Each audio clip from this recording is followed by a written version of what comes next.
आइए देखिए, देश के नाम आज प्रधानमंत्री मोदी का संबोधन होगा। यह अहम जानकारी इस वक्त निकलकर सामने आ रही है और ये माना जा सकता है कि जिस तरह आज अनलॉक देखने को मिल रहा है, एक बार फिर बड़ी तादाद में लोग घरों से बाहर निकल रहे हैं, तो शायद देशवासियों को प्रधानमंत्री संदेश दें कि कैसे हमें कोरोना को काबू में रखते हुए काम धंधों को चलाना है। शाम 5 बजे प्रधानमंत्री मोदी देश को संबोधित करेंगे और पूरी ये उम्मीद की जा रही है कि जब आज से अनलॉक की प्रक्रिया तमाम राज्यों में शुरू की गई है तो लोगों से अपील भी प्रधानमंत्री करेंगे कि कड़ाई से पालन करना अभी भी कोविड प्रोटोकॉल का बहुत जरूरी है। 2 गज की दूरी, मास्क है जरूरी, इस नियम को फॉलो करना अभी भी बहुत ज्यादा जरूरी है। शाम 5 बजे प्रधानमंत्री नरेंद्र मोदी देश को संबोधित करने वाले हैं और पूरी उम्मीद की जा रही है कि इसी पर यह संबोधन होगा प्रधानमंत्री का,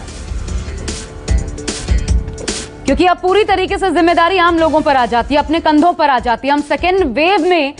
जितना बड़ा नुकसान झेल चुके हैं उसके बाद सचेत रहना बहुत ज्यादा जरूरी है। रमन कुमार हमारे पॉलिटिकल एडिटर इस वक्त जुड़ गया, उनका रुख कर लेती हूँ। रमन, उम्मीद की जा सकती है प्रधानमंत्री इसी बात पर बोलेंगे जब आज अनलॉक की प्रक्रिया शुरू हो रही है, बड़ी तादाद में लोग निकल रहे हैं, तो किस तरीके से ताकि दोहरे वेव की जो चुनौतियां थी वो फिर सिर न उठाएं, उस पर काबू पाने के लिए लोगों से अपील हो सकती है प्रधानमंत्री की कि क्या करना है क्या नहीं। देखिए, कई राज्यों से ये रिपोर्ट आ रही है कि अनलॉक होने के बाद लोग बड़ी तादाद में बाहर निकल रहे हैं और जो कोरोना की गाइडलाइंस हैं वो मास्क का भी इस्तेमाल नहीं कर रहे हैं, सोशल डिस्टेंसिंग का इस्तेमाल नहीं कर रहे हैं और कहीं ना कहीं ऐसा लगता है कि इससे पहले जो नुकसान झेलना पड़ा भारत के लोगों को परेशानियां झेलनी पड़ी और सरकार को समय रहते ये बड़ी जिम्मेदारी है कि लोगों को ये बात पता है कि जो इस परिस्थितियों का सामना पूरे देश ने किया, जिस तरीके से कई लोगों की मौत हुई, कई लोग हमसे अलग हो गए, जुदा हो गए, उनका निधन हो गया, उस परिस्थिति को ध्यान में रखकर अभी भी परहेज करने की जरूरत है। और प्रधानमंत्री के स्तर से पूरे देश के नाम संबोधन में ये चिंता प्रधानमंत्री की है कि जिस तरीके से लगातार ये खबर आ रही है, जिस तरीके से अलग अलग विजुअल सामने आ रहे हैं कि लोग कोरोना गाइडलाइंस का पालन नहीं कर रहे हैं, चाहे दिल्ली की बात करें, मुंबई की बात करें या देश के अलग अलग हिस्सों की बात करें, क्योंकि आज कई देश के अलग अलग राज्यों में कोरोना गाइडलाइंस में ढील देते हुए ये दुकानें खुली हुई है, मेट्रो खुल गई है, बसेज चल रही है और ऑफिसेज में 50% अटेंडेंस दिया गया है और साथ ही साथ कई ऐसी दुकानें जो अभी तक बंद थी वो दुकानें खुल गई हैं, शराब की दुकानें खुल गई हैं, वहां पे बड़ी लाइनें दिख रही है। इसीलिए एक अंदेशा हो रहा है कि कहीं ऐसा ना हो कि जो ढिलाई दी गई, जो छूट दी गई, उसके चलते लोगों को फिर से परेशानी हो, क्योंकि अभी भी ये कहा जा रहा है कि जो कोरोना का पहला वेव था उससे खतरनाक दूसरा वेव हमारे सामने था और अभी ये भी डॉक्टर की तरफ से और जो एक्सपर्ट हैं वो ये कह रहे हैं कि तीसरा वेव सितंबर से लेकर अक्टूबर तक आ सकता है, इसलिए परहेज की जरूरत है, ढिलाई बरतने की जरूरत नहीं है। बिल्कुल, लोग जानते हुए भी गलतियां करते हैं, लापरवाही बरतते हैं, इसका खामियाजा भी हम भुगत चुके हैं और जाहिर तौर पर जब प्रधानमंत्री अपील करेंगे देशवासियों से तो उम्मीद की जाती है कि उसका असर होता है, लोग सुनते हैं उनकी बात को और इम्प्लीमेंट करने की कोशिश भी करते हैं और शायद इसलिए भी ये कोशिश होगी। रमन, देखिए, इससे पहले आपने देखा था कि प्रधानमंत्री ने लोगों को सचेत करते हुए, लोगों को जागरूक करते हुए कहा था कि इस तारीख को इतने बजे हम टॉर्च जलाएंगे, मोबाइल टॉर्च जलाएंगे या थाली बजाएंगे ताकि लोगों को इस बात का एहसास हो कि किस तरीके से कितनी खतरनाक बीमारी है ये, कितनी खतरनाक तौर पर लोगों को इसका नुकसान झेलना पड़ सकता है। और प्रधानमंत्री के एक बार कहने के बाद ही अपनी अपनी बालकोनीज में लोग बाहर निकले और उन्होंने प्रधानमंत्री के द्वारा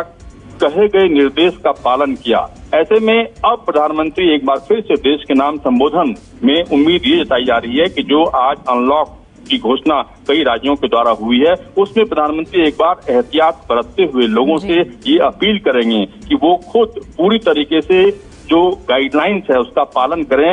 अगर राज्य सरकार की तरफ से ढील दी गई है, केंद्र सरकार की तरफ से ढील दी गई है, इसका मतलब ये कतई नहीं है कि वो मास्क का इस्तेमाल ना करें, वो सैनिटाइजर का इस्तेमाल ना करें, वो सोशल डिस्टेंसिंग का इस्तेमाल ना करें। अगर जरूरत ना हो तो अपने घरों में रहें, जरूरत हो तभी वो बाहर निकलें, क्योंकि बहुत सारे लोग बिना काम के भी बाहर निकल रहे हैं। और इस चिंता के साथ ही प्रधानमंत्री से लेकर सभी, अरविंद केजरीवाल दिल्ली के मुख्यमंत्री ने भी अनुरोध किया था कि कि ऐसा न समझे कि ढील अगर दी गई है राज्य सरकार की तरफ से तो जो नियम है उसका पालन ना किया जाए। बिल्कुल। और क्या ये भी उम्मीद की जाए रमन कि लॉकडाउन रखने का क्या नुकसान हो सकता है, या फिर अनलॉक जब किया जा रहा है तो कितनी बड़ी मजबूरी थी, लोगों पर कितना प्रभाव पड़ रहा था, अर्थव्यवस्था को थोड़ा सा सामने लाते हुए उसकी स्थिति पेश करते हुए प्रधानमंत्री देश को संबोधित करें? बिल्कुल, प्रधानमंत्री के संबोधन में उम्मीद ये भी की जा रही है कि वो कुछ ऐसा सुझाव देंगे जिसका पालन अलग अलग राज्य सरकारें भी करेंगी, क्योंकि कई राज्यों में बीजेपी की सरकार है, वो तो पालन करेंगी ही, लेकिन कोरोना को लेकर जो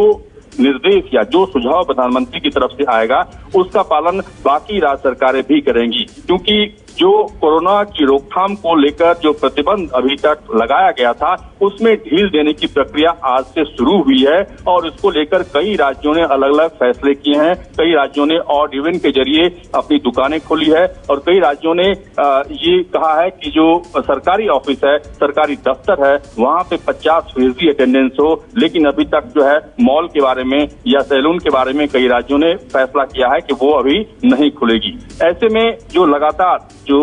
बसेस चल रहे हैं, जो मेट्रो चल रहे हैं या जो दुकानें खुली हुई है, वहां पे लोग बिना जरूरत के भी बाहर आ रहे हैं और इसको लेकर एक चिंता सभी के मन में घर कर गई है कि कहीं ऐसा ना हो कि जो छूट दी गई है उस छूट के बाद लोगों को उसका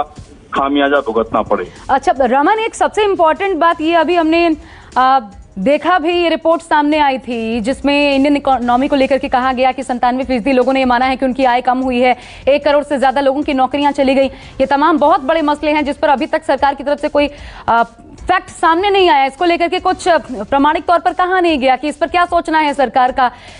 पिछली बार हमने देखा था आर्थिक पैकेज की घोषणा की गई थी, इस बार अभी तक ऐसा कुछ नहीं हुआ। क्या इसकी संभावनाएं रत्ती भर भी हैं कि ऐसा कोई ऐलान या आगे के लिए खाका पेश किया जा सके? बिल्कुल, आप सही कह रही हैं कि इससे पहले सरकार की तरफ से घोषणा की गई थी कि जो लोग प्रभावित हुए हैं उनको किस तरीके से मदद की जाए, लेकिन निर्मला सीतारमण वित्त मंत्री ने कहा था कि इस बारे में अभी कोई फैसला नहीं किया गया है, लेकिन प्रधानमंत्री के स्तर से इस फैसले की उम्मीद देश इसलिए कर सकता है कि बड़ी तादाद में लोगों ने अपनी नौकरियां खोई है, बड़ी तादाद में लोगों ने अपने परिवार को खोया है। कई ऐसे परिवार हैं जहां पे उनके माता पिता भी नहीं हैं, बच्चे अनाथ हो गए हैं। आज भी सुप्रीम कोर्ट ने इस बात का संज्ञान लिया। इसीलिए इन तमाम मुद्दों पर, इन तमाम बातों पर प्रधानमंत्री की नजर है और प्रधानमंत्री चाहते हैं कि केंद्र सरकार के स्तर से पहल की जाए कि जो लोग इस त्रासदी में परेशान हुए हैं, जिन्होंने अपने परिवारों को खोया है, जिन्होंने नौकरियां खोई है, उन लोगों को केंद्र सरकार अपने लेवल पे किस हद तक मदद मुहैया करा सकती है, इसके बारे में भी जरूर प्रधानमंत्री। और जानकारी के साथ इस वक्त प्रशांत देव भी जुड़ गए हैं, हमारे सहयोगी, उनका रुख कर लेते हैं। प्रशांत, क्या जानकारी मिल रही है, कौन कौन से पॉइंट्स पर संबोधित कर सकते हैं पीएम आज?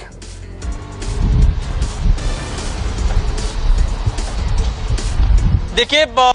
2 दिन से लगातार तमाम बड़े नेताओं के साथ, बीजेपी के अध्यक्ष के साथ और तमाम बड़े नेताओं के साथ प्रधानमंत्री की मीटिंग हुई है और रिपोर्ट उनको दी गई है। जम्मू कश्मीर के राज्यपाल भी इस वक्त दिल्ली में है, वो भी जानकारी मिली है कि पीएमओ को उन्होंने कुछ अपनी रिपोर्ट सौंपी है। तो बहुत सी ऐसी चीजें हैं कोविड को लेकर के जिसपे आज प्रधानमंत्री कुछ बड़ी बड़ी बातें बता सकते हैं। जैसा कि रमन बता रहे थे कि तमाम ऐसी चीजें हैं जो सेकेंड वेव के दौरान घटना घटी है, चीजें हुई हैं। सबसे बड़ी चुनौती जो है अर्थव्यवस्था की थी, वो कैसे और ज्यादा पटरी पे लाई जाए, कहां कहां नुकसान हुआ है, उसको लेकर के कोई रोड मैप लेकर के आएंगे या कुछ ऐसी बातें बताएंगे। और सबसे बड़ी बात जो है इस वक्त जो है वैक्सीनेशन को लेकर के है कि वैक्सीनेशन का ड्राइव कैसे चलेगा। तो क्या ऐसा लगता है कि वैक्सीनेशन की कोई नई योजना पीएम लॉन्च कर सकते हैं, क्योंकि इस वक्त देश में सबसे बड़ी जरूरत सिर्फ और सिर्फ वैक्सीनेशन की है। अगर वैक्सीनेशन सबको मिल गया तो आपकी अर्थव्यवस्था भी नहीं गड़बड़ होगी, बाजार भी नहीं बंद करने पड़ेंगे, एक तरीके का कवच आपको मिल जाएगा। तो अब चूंकि प्रधानमंत्री क्या घोषणा करेंगे ये तो जब वो बात करेंगे 8 बजे तभी पता चल पाएगा, लेकिन जैसा हम लोग समझ पा रहे हैं कि देश को की सबसे बड़ी जरूरत इस वक्त वैक्सीनेशन की है, और चूंकि देश का जितनी बड़ा वॉल्यूम है जनसंख्या के हिसाब से जो प्रोडक्शन है वैक्सीनेशन की वो बहुत सीमित है, तो कैसे इस गैप को पूरा करेंगे? क्या इस बीच कोई ऐसा फॉर्मूला या कोई ऐसी नीति सरकार के हाथ आ गई है जिससे कि वैक्सीनेशन अच्छी तरीके से हो जाए? क्या कोई नई दवा आ गई है, या कोवैक्सीन जो अपनी भारतीय मूल की वैक्सीन है, क्या इसमें कोई ऐसी बढ़ोतरी हो गई है? तो मुझे ऐसा लगता है, जो जानकारी मिल रही है, कि वैक्सीनेशन को लेकर के कुछ अनाउंसमेंट हो सकते हैं। हालांकि प्रधानमंत्री क्या बोलेंगे, जब वो बोलते हैं तभी पता चलता है, लेकिन तमाम ऐसी बातें हैं कोविड से रिलेटेड उसी के इर्द गिर्द होंगी, जिसपे 8 बजे पूरे देश को इंतजार रहेगा कि प्रधानमंत्री क्या बताने वाले हैं। लेकिन एक और चीज पर शायद लोग सुनना चाहेंगे, प्रधानमंत्री से निगाह रहेगी प्रशांत, वो ये, क्योंकि अभी अभी ये जो रिपोर्ट सामने आई थी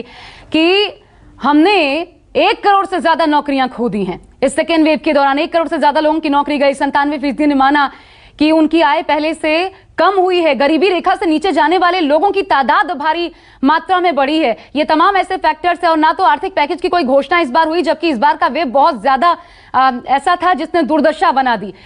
तो कोई आर्थिक पैकेज की घोषणा ना होना, क्या ऐसे किसी नए लोगों पर एक सहयोग के तौर पर या मदद के तौर पर किसी नए खाके के साथ प्रधानमंत्री सामने आ सकते हैं?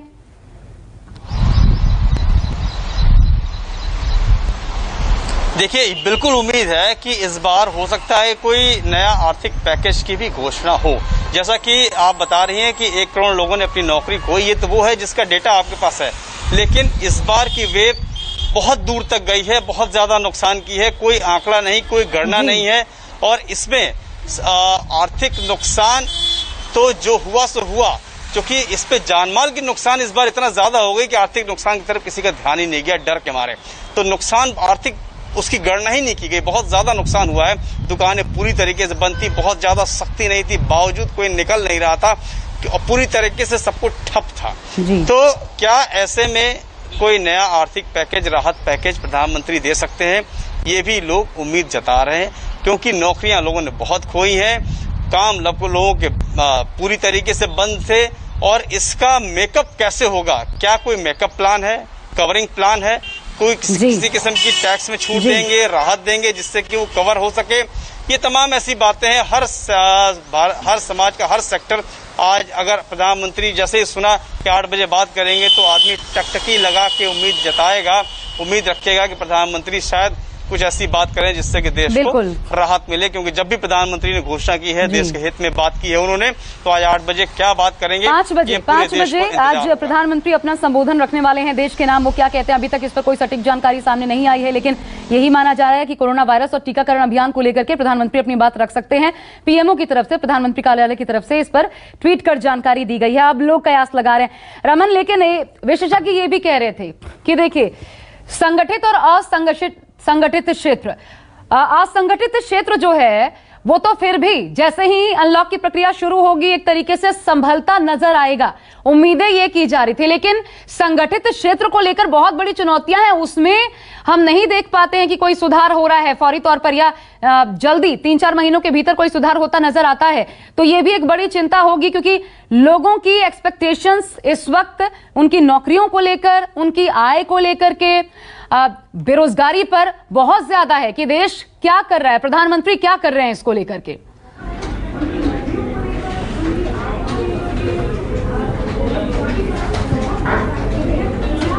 रमन,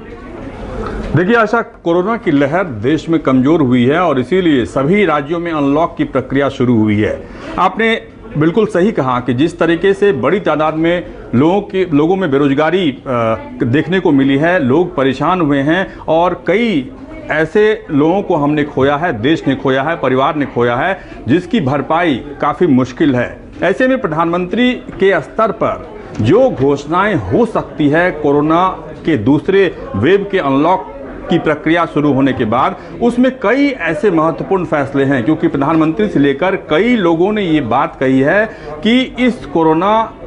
का वैक्सीन के अलावा कोई दूसरा उपाय नहीं है, इससे लड़ाई नहीं लड़ी जा सकती है। इसीलिए जिन लोगों ने अभी तक वैक्सीन लिया है, इसके अलावा जिन लोगों को अभी वैक्सीन लेना है, अगर वैक्सीन की कमी है तो प्रधानमंत्री इस बारे में भी ऐलान कर सकते हैं कि कई दूसरे देशों से वैक्सीन को भारत में लाने की या मंजूरी देने की प्रक्रिया, या जो कहा जाता था कि यहाँ पे भारत में आने के बाद उसका ट्रायल होगा, वो ट्रायल से राहत देने की, रियायत देने की बात भी सरकार की तरफ से हुई, ताकि लोगों को बिना परेशानी के, बिना देरी के वैक्सीनेशन की प्रक्रिया शुरू हो। और इसके लिए कई राज्य सरकारों की तरफ से प्रधानमंत्री को केंद्र सरकार से अनुरोध किया गया कि उनके राज्यों में वैक्सीन की कमी है, और कई बार राज्य सरकारों की तरफ से उस कंपनी से डायरेक्ट अप्रोच किया गया, लेकिन उस कंपनीज के द्वारा कहा गया कि हम सिर्फ केंद्र सरकार से बात करेंगे, राज्य सरकारों से बात नहीं करेंगे। ऐसे में एक बड़ी राहत प्रधानमंत्री की तरफ से दी जा सकती है कि राज्यों की जो मांग है लोगों को वैक्सीन मुहैया कराने की, उसके बारे में प्रधानमंत्री एक खाका तैयार कर सकते हैं, खाका के बारे में बता सकते हैं। और दूसरी बड़ी बात कि जिस तरीके से एक आर्थिक हालत खराब है या बड़े पैमाने पर बेरोजगारी का सामना करना पड़ा है, उसको लेकर प्रधानमंत्री आर्थिक पैकेज का ऐलान भी कर सकते हैं, क्योंकि इससे पहले हमने देखा कि आर्थिक पैकेज के ऐलान के बाद लोगों में, खासतौर पर जो ऐसे श्रमिक हैं, जो असंगठित क्षेत्र के मजदूर हैं या जो किसान हैं, उनको ज़्यादा मशक्कत नहीं करनी पड़ी, उनको ज़्यादा दिक्कत नहीं करनी पड़ी। केंद्र सरकार की तरफ से उनको पैसा उनके खाते में दिया गया, इससे पहले भी दिया गया है, प्रधानमंत्री की तरफ से, केंद्र सरकार की तरफ से दिया गया है। लेकिन आज चूंकि प्रधानमंत्री अमूमन 8 बजे देश के नाम संबोधन करते हैं, और इससे पहले हमने देखा कि कई बड़े फैसले प्रधानमंत्री के द्वारा देश के नाम संबोधन में लिए जा चुके हैं, लेकिन आज जो प्रधानमंत्री का देश के नाम संबोधन है वो 5 बजे है। इसीलिए बहुत सारे लोगों को ये समझ में भी आ रहा है या समझ में नहीं आ रहा है कि आखिरकार प्रधानमंत्री के देश के नाम संबोधन में जो समय परिवर्तित किया गया है, 8 बजे के बजाय 5 बजे किया गया है, उसकी भी कोई वजह हो सकती है, क्योंकि प्रधानमंत्री ये चाहते हैं या वो अपनी बात को देश के लोगों के सामने जल्दी से जल्दी रखना चाहते हैं, ताकि लोगों में जो एक भय का माहौल बना हुआ है वो कम हो सके। प्रशांत, क्या ये टाइमिंग का जो परिवर्तन देखने को मिल रहा है 8 से 5, ये शिफ्टिंग जो हुई है, क्या इस वजह से भी, या आज दिन भर देखने के बाद कि जब अनलॉक की प्रक्रिया शुरू हुई है, लोगों का क्या रुख सड़कों पर देखने को मिला और इसलिए 5 बजे का वक्त निर्धारित किया गया है, क्योंकि अमूमन 8 बजे बोलते हैं प्रधानमंत्री, क्या वजह इसकी सामने आ रही है, कुछ पता लग पाया है? देखिए समय की बात जहां तक है वो तो एक तरीके से टोटके की बात कह लीजिए, 5 और 8 में उससे कोई फर्क नहीं पड़ता। प्रधानमंत्री क्या बोलेंगे ये ज्यादा फर्क पड़ता है कि प्रधानमंत्री जो बोलेंगे तो क्या बोलेंगे। लेकिन आशा, एक चीज ये अभी ध्यान में आ रही है कि जैसे कि सेकेंड वेव, फर्स्ट वेव निकल गया, सेकेंड वेव भी एक तरीके से अनलॉक हो गया। आज सेकेंड वेव के बाद जो नुकसान होना था हो गया, जो तबाही होनी थी हो गई, और धीरे धीरे केसेस अब कम हो रहे हैं, कंट्रोल में है, इसीलिए अनलॉक हुआ। लेकिन सबको ये बात पता है कि तीसरी लहर भी आनी है, और तीसरी लहर में ये आशंका जताई जा रही है कि तीसरी लहर, जैसे कि दूसरी लहर में आशंका जताई गई थी 45 साल के उम्र पे असर पड़ेगा, वो हुआ, कई जाने गई, कई नुकसान हुआ। अब तीसरी लहर में बताया जाता है कि बच्चे टारगेट पे होंगे, बच्चों को असर करेगा। तीसरी लहर गांव देहात में जाएगी, जहां की मेडिकल इंफ्रास्ट्रक्चर एकदम खराब है भारत में, खराब क्या है ही नहीं, जहां पे अगर ऐसा सेकेंड लहर, तो क्या ऐसा भी हो सकता है कि तीसरी लहर की तैयारी के लिए कुछ इस तरह का संबोधन प्रधानमंत्री करें, बताएं? ये हमारे पास फॉर्मूला है, तीसरी लहर आने के पहले हम पूरी तरीके से तैयार रहेंगे, क्योंकि इसमें कहीं कोई शक नहीं है कि दूसरी लहर के लिए न तो राज्य सरकार या फिर केंद्र सरकार उस तरह से तैयार नहीं थी जिस तरीके से लहर आई थी। एक चीज बीच में मैं जोड़ना चाहती हूँ प्रशांत, शंका नहीं है। अभी हमने देखा आज ही दिल्ली एम्स में बच्चों पर कोवैक्सीन के ट्रायल की शुरुआत हुई है, तो उम्मीद की जानी चाहिए थर्ड वेव जब बच्चों को प्रभावित करेगा तो शायद अभिभावकों से कुछ बात करें, खासतौर पर प्रधानमंत्री बच्चों को भी कुछ संबोधित करें कि कितना प्रिपेयर खुद को कैसे मानसिक तौर पर करना है। शायद ये पक्ष जरूर छू सकते हैं प्रधानमंत्री।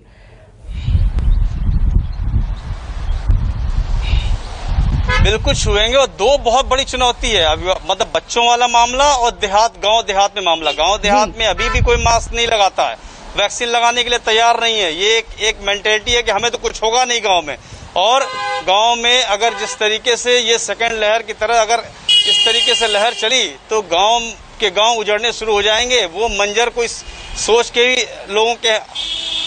मतलब लोग कांप जाते हैं, क्योंकि शहर में तो फिर भी अस्पताल है, कुछ न कुछ व्यवस्था है, गांव में वो सिस्टम नहीं है। और गांव तो सबसे बड़ी चुनौती है कि अगर ये मामला देहातों में पहुंचता है और गांव में अगर इस तरह का परसेप्शन है कि कोविड तो होगा ही नहीं, हमें होगा ही नहीं, और वहां ऐसी लहर हो गई, वहां ऐसी तबाही मच जाएगी, तो फिर क्या होगा। तो ये सब भी तमाम ऐसी चीजें हैं जिससे लगता है कि प्रधानमंत्री जरूर उसको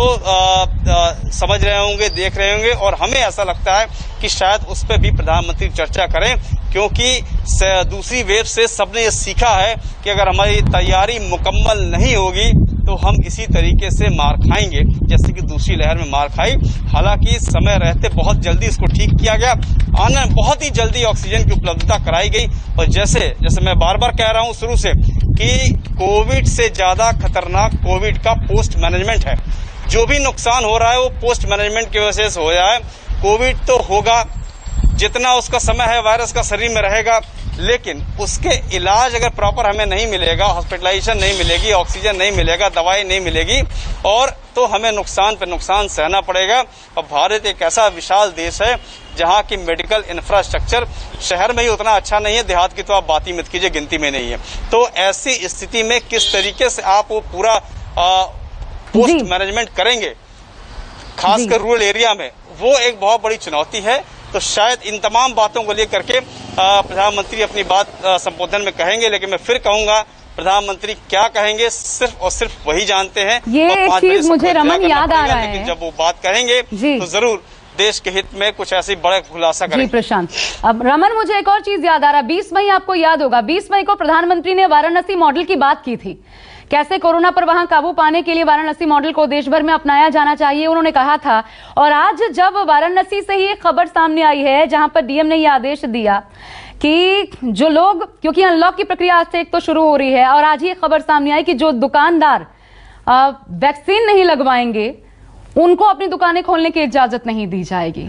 तो उस दिन भी वाराणसी मॉडल पे वहीं संसदीय क्षेत्र से आते हैं प्रधानमंत्री। ये कनेक्ट आपको दिखाई पड़ रहा है क्या कि शायद इस पर कुछ बोलें? देखिए, वैक्सीन की अहमियत के बारे में प्रधानमंत्री, अगर कोरोना की गाइडलाइन या कोरोना के ऊपर प्रधानमंत्री का संबोधन होता है, देश के नाम संबोधन होता है, तो वैक्सीन के ऊपर भी वो बोलेंगे। ऐसा इसलिए कहा जाना जरूरी है कि वैक्सीन के बिना कोरोना से लड़ाई नहीं लड़ी जा सकती है, और ये बात देश विदेश के कई एक्सपर्ट ने कही, प्रधानमंत्री के स्तर से भी ये बात कही गई है। लेकिन किसी पर्टिकुलर एक इलाके की बात नहीं कही जाएगी, मुझे ऐसा नहीं लगता, क्योंकि पूरे भारत के लोगों के मन में जो एक बातें सामने आ रही है कि अगर उनको वैक्सीन नहीं लग रहा है, या अभी कुछ जगह दिल्ली में प्रोटेस्ट इस बात को लेकर चल रहा था कि जो गरीब हैं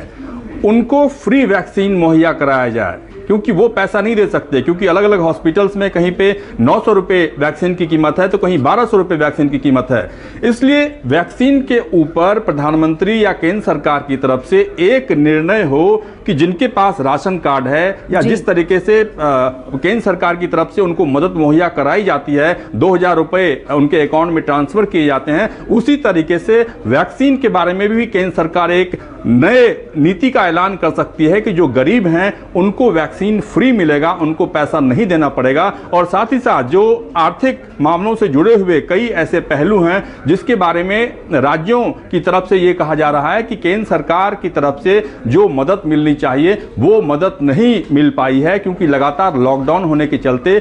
पूरे देश में इसको लेकर काफी ज्यादा परेशानियों का सामना करना पड़ रहा है। कई इंडस्ट्रीज की हालत इतनी खराब हो गई है कि वो उसे फिर से चलाने के लिए उनके पास पैसा नहीं है, या उनके पास संसाधन नहीं है, या उनके पास मजदूर नहीं है। अभी भी अनलॉक की प्रक्रिया शुरू होने के बाद भी उनको इंतजार करना पड़ेगा इस बात को लेकर कि जब लोग आएंगे बिहार, उत्तर प्रदेश या जिन इलाकों से वो मजदूर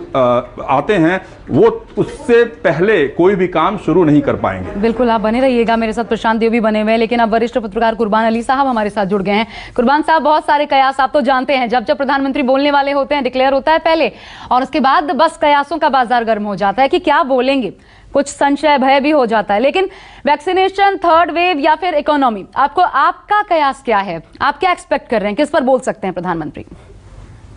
देखिए, जो आप कयास लगा रही हैं, हर आदमी यही कयास लगा रहा है कि शायद इसी विषय पर बोलें, लेकिन अब उनके बोलने न बोलने का कोई मतलब रह नहीं गया है कि पिछले 2-3 महीने से हमने देखा है कि इस संकट के दौरान वो कोई ख़ास बोले नहीं है, कोई ख़ास घोषणाएं भी नहीं की हैं और लोगों में बड़ी मायूसी, निराशा, नाउमीदी है, क्योंकि ऐसा लग रहा है कि सब कुछ राम भरोसे चल रहा है। और पिछले साल जिस तरह के पैकेजेस की घोषणा की गई थी, वित्त मंत्री बार बार आती थी, सीतारमण जी वो बताती थी, उन पैकेजेस का क्या हुआ, कितना लाभ पहुंचा, भी आपके संवाददाता बता रहे थे कि वो कहीं ज़मीन पर दिखाई नहीं देता। तो मुझे लगता है कि मोदी जी का मामला ये है कि वो इलेक्शन मोड में हमेशा तैयार रहते हैं। अब उत्तर प्रदेश के चुनावों की भी सरगर्मियाँ शुरू हो गई हैं, तो लगता है कि वो कुछ गैलरी के लिए, जिसको कहते हैं ना ऑडियंस के लिए, कुछ लोक लुभावन बातें शायद करने की कोशिश करेंगे, लेकिन बहुत ज़्यादा लोगों में निराशा है और कोई उम्मीद उन्हें नज़र आ नहीं रही है ख़ास कि प्रधानमंत्री कोई बड़ी ठोस घोषणा करने वाले हों। जी, लेकिन सर आर्थिक पैकेज का ऐलान या एमएसएमई सेक्टर को हमने पिछली बार जो देखा या इस बार आप देख रहे थे, अभी जो रिपोर्ट सामने आई 1 करोड़ लोगों की नौकरी जाना, 97% की आय पर असर, गरीबी रेखा के नीचे इतने भारी मात्रा में लोगों का दोबारा प्रवेश, ये तमाम चीजें हैं जिस पर आज देश सुनना चाहता है और शायद ये कंसिडर करते हुए प्रधानमंत्री अपनी बात रखें, ये एक्सपेक्ट किया जाना चाहिए। यकीनन ये एक्सपेक्ट किया जाना चाहिए और ये सवाल भी उठाए जाने चाहिए जो आप उठा रही हैं। और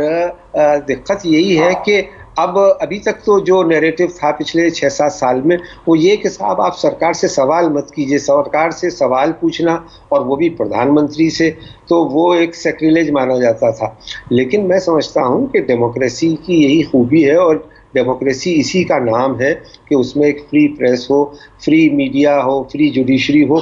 और सिविल सोसाइटी को भी ये हक हो कि वो बात करें। अब पूरी दुनिया में आप ये देख रहे हैं पिछले 1.5-2 महीने में कि हमारा एक तरह से मजाक हो रहा है और उसकी वजह ये है कि हमने इस कोविड को रोकने के लिए जो को एक पॉलिसी बनाने की ज़रूरत थी वो बिल्कुल नहीं बनाई। हम इम्यून हो गए और हमने अपनी डिप्लोमेसी शुरू कर दी, वैक्सीन डिप्लोमेसी। हम प्रधानमंत्री साहब वर्ल्ड इकोनॉमिक फोरम में बोल रहे थे, हमने कोरोना पर काबू पा लिया और उसके बाद जो हालत हुई है, कितने लाख लोग मरे हैं अभी इसका अंदाज़ा नहीं है और अभी तीसरी वेव की भी बात शुरू हो गई है कि वो आने वाली है, उसके लिए क्या तैयारी है वो भी नहीं है। पिछले 1.5-2 महीने में आप और हम सब देख रहे हैं कि राजधानी दिल्ली में जब इतनी बुरी हालत हो सकती है तो देश के दूसरे हिस्सों में क्या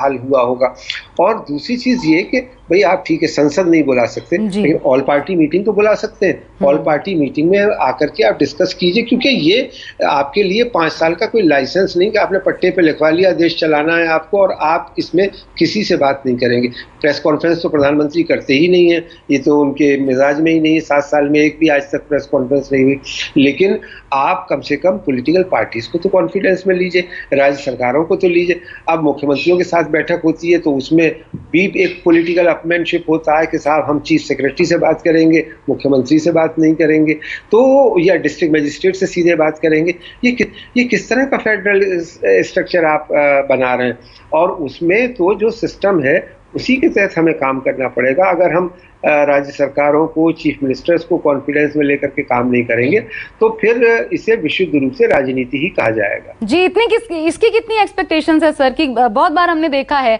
नॉर्मली लोगों को संबोधित करते हैं और कोविड प्रोटोकॉल का पालन करना है, अभी भी 2 गज की दूरी, मास्क जरूरी, वही एक सिंपल सा प्रधानमंत्री का संबोधन होता है क्योंकि आज से अनलॉक की शुरुआत हो रही है। तो क्या आपको लग रहा है शायद ये भी हो कि एक बार फिर लोगों को सचेत किया जाए, क्योंकि लोग सुनते हैं प्रधानमंत्री की बात जानते हुए भी लापरवाही करते हैं, लेकिन जब कोई अगुवा कहता है तो उसी बात सुनते हैं। नहीं, वही कि वो उर्दू का शेर है, तुझे हम वली समझते जो नबादा ख्वार होता। अब जो आप कहते हो उस पर खुद ही आप अमल नहीं करते। पश्चिम बंगाल के चुनाव में आपने देखा कि किस तरह से प्रधानमंत्री और गृह मंत्री ने बिना मास्क लगाए हुए रैलियां की और सारी दूरियां खत्म हो गई, सारी धज्जियां उड़ गई सोशल डिस्टेंसिंग की। उत्तर प्रदेश में चुनाव हुए, 750 से ज़्यादा कर्मचारी मारे गए हैं, ये एक आकलन है। लोगों का कहना है कि उससे ज़्यादा मौतें हुई है। तो हम मौतों को लेकर के इतने इम्यून हो गए हैं कि हमें लगता है ये नॉर्मल किसी चीज़ है। उन्नाव से लेकर के गाजीपुर तक लाशें बही हैं, अभी भी बालू में दफन है, बारिश होगी वो सर, मेरे पास वक्त कम है, बह- इसलिए मैं थोड़ा सा आपको बीच में टोकते हुए एक सवाल आपसे पूछना चाहती हूँ, आखिरी कमेंट दीजिएगा कम शब्दों में। कितनी उम्मीद करें? 100 के पार पेट्रोल, महंगाई की मार जबरदस्त है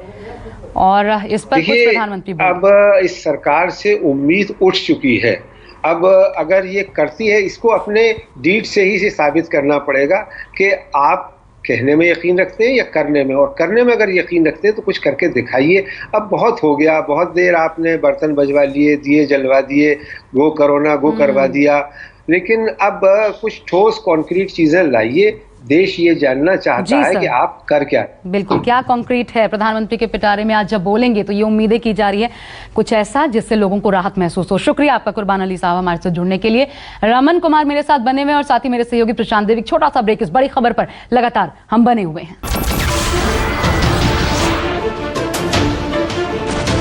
नमस्कार, मैं हूं मानक गुप्ता। अगर आपको हमारा ये वीडियो पसंद आया हो तो इसे लाइक और शेयर जरूर करें, और हाँ, हमें सब्सक्राइब और फॉलो करना ना भूलें ताकि आप देश और दुनिया की कोई खबर मिस ना करें। तो जुड़े रहिए हमारे साथ और देखते रहिए न्यूज़ 24।